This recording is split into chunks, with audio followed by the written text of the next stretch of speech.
No hero is complete without their enemy. It's what makes heroes so interesting. And the Doctor has battled a numerous selection of monsters all across time and space. Daleks, Cybermen, Ice Warriors, Weeping Angels, you can name them all day long. But there is only one enemy that actually opposes the Doctor in a way that none of those other characters could come close, and that is the Master. The Master is the character in the show who is the closest to the Doctor on so many levels. They grew up together on Gallifrey. They were best friends, and they both left Gallifrey and became renegade Time Lords. The only difference is one of them decided to, basically become evil incarnate, while the other decided to, hey, maybe help the universe instead. And that's what makes the Master so interesting, is because he's the complete opposite to the Doctor. He can go back in time, he can go forward in time, he can cause damage anywhere, and he's virtually invincible because he's a Time Lord. He can keep on regenerating, much like the Doctor can himself. So in many ways, the Master and the Doctor, they're just polar opposites. And I think, again, not to keep repeating myself here, but that's what makes these characters so interesting, is the fact that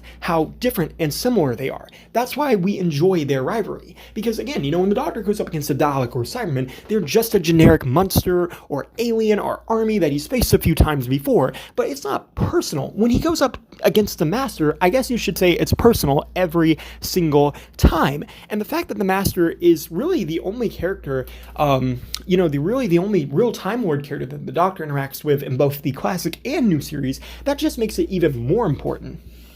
Has a problem that needs to be addressed in this video, and that's that the character is just overused. Now, don't get me wrong, I absolutely love this character. He's probably my favorite villain on the show, if I'm being real, but truthfully, they've just used him so much to the point where even I am getting sick of this character. Now, the only reason I'm really kind of making this video now is because the actor who recently played him teased that he might be coming back for more appearances as the character. Now, I feel like he's probably talking about Big Finish, which if you're not familiar with, is an audio series that makes Doctor Who spin-off content, which would be really cool if he's coming back for that. But other than that, I do not want to see any more Masters on the show. I want Russell T Davies to do his own thing. I want him to incorporate new villains. Heck, I don't care if you use old villains. Just don't use the Master, because that character has been done to death. And again, we've already gotten a really good send-off for the character, so let's talk about that.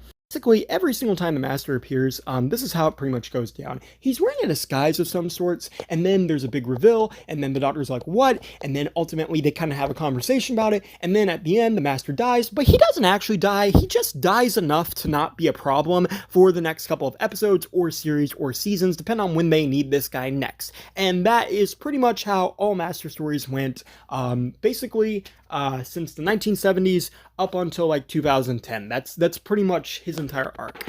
But when Stephen Moffat took over as showrunner, he made it clear that he didn't want to use the Master.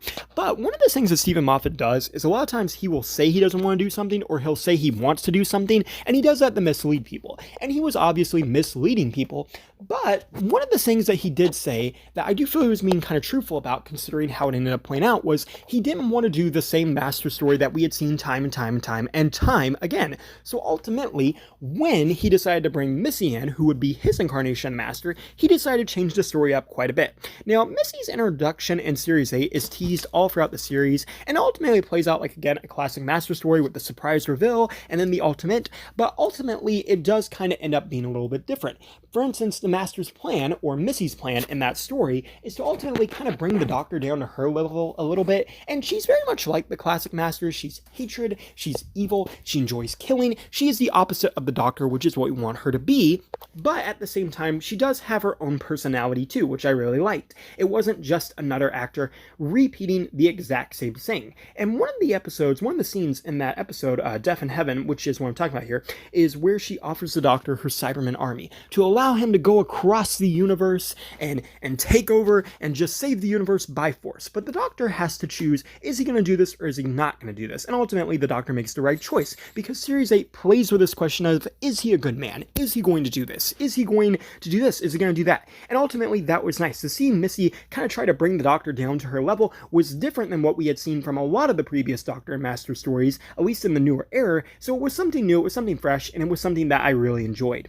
Missy was a perfect reinduction for the Master. Being Missy allowed her to be her own new character, but at the same time, be the character we were all familiar with. It was kind of like one of the best castings was Michelle Gomez. Like, I'm not gonna lie, that was definitely one of the smartest people to replace John Sim because he was so great in the role. They needed someone different, and she fit the role perfectly, and she exceeded it. Now, next time we see Missy, she's kind of helping the Doctor battle Davros, and then she does try to get the Doctor to kill Clara, which is very similar to her kind of more mastery ways. But what we didn't know about Missy back then was she was actually on a free series arc, and her arc in series 10, this is where it all starts to come full circle. But basically, Missy is going to be executed for all of their crimes as the Master, and the Doctor ends up intervening because, he can't just let the universe rest. He's got to make sure that there's going to be a recurring force of evil if he's going to be the recurring force of good. So ultimately, the Doctor does something different this time, and this is why I was talking about with Moffat changing the game and actually doing something new.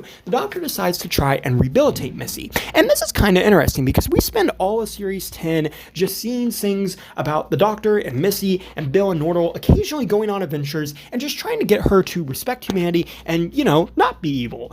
And it sounds kind of stupid, but it actually works. And to me, that's one of the best elements of Series 10. There's even a particular scene where Missy starts to feel remorseful and guilty of the things she's done and the people she's killed. And it's actually a beautiful scene because it's like, hey, this is like the first time the Master has ever felt bad about, being the way he is. And it's a big turning point in the character's arc.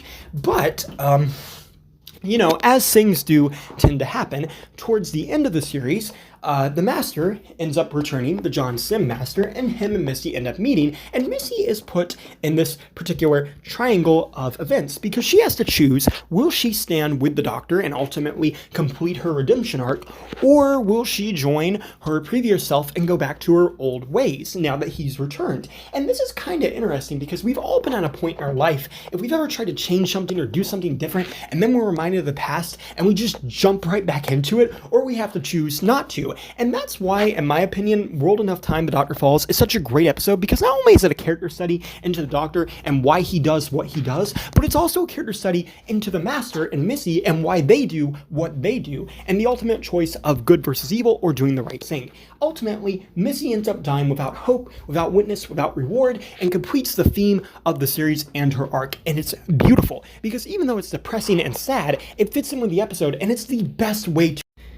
And it's such a beautiful scene. Missy stabs the Master, which forces him to regenerate and retreat, and he ends up shooting Missy, forcing her to basically die. That way she can never stand with the Doctor, and his future ultimately ends with him being evil, which is such a great way to end it, because the Master is not a character that should ever get a 100% redemption and go around being a hero, but at the same time, it's a nice way to bring the characters close to a full circle. Missy tries to stand with the Doctor, tries to do the right thing, tries to ultimately overcome her past, and the Master itself, in a way, kind of gets redeemed, because he kind of gets, a way to kind of like feel bad about what he's done, to ultimately regret it, to ultimately try to do the right thing, but not be able to in the end. It's such a perfect ending to the character, and it's a nice way to end it.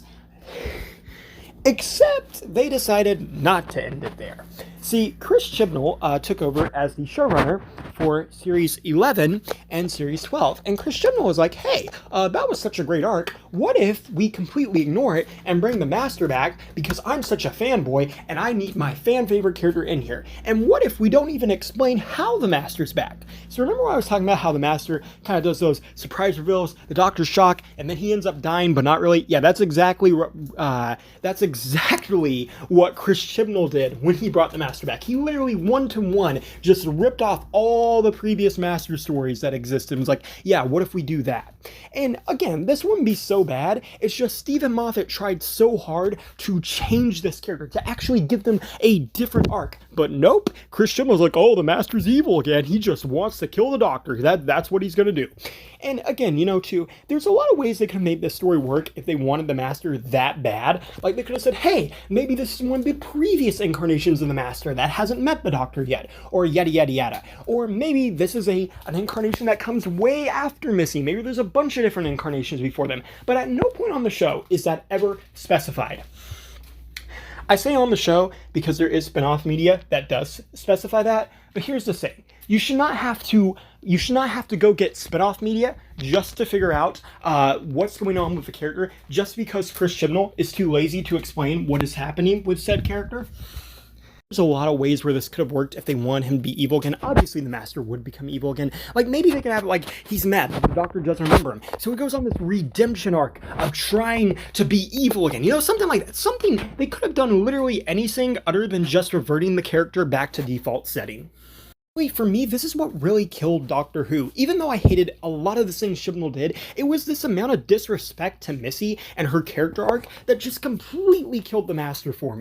Considering the Master is my favorite villain, that really sucked. And again, ultimately, I think it just comes down to the fact that they introduced this guy, like, literally right after Missy. If they had just waited, like, if they had just waited a little bit, it wouldn't have been this bad. The biggest issue of Chris Chibnall was he was a writer for the earlier years of New Doctor Who, and he makes it very clear throughout his entire era that he wants to go back to, like, 2007. And honestly, if he came before Stephen Moffat, half his storylines wouldn't have been as bad as they were. But truthfully, Stephen Moffat did so much to make the show different that when you just feel so disrespectful to all of the growth that we had the past couple of years.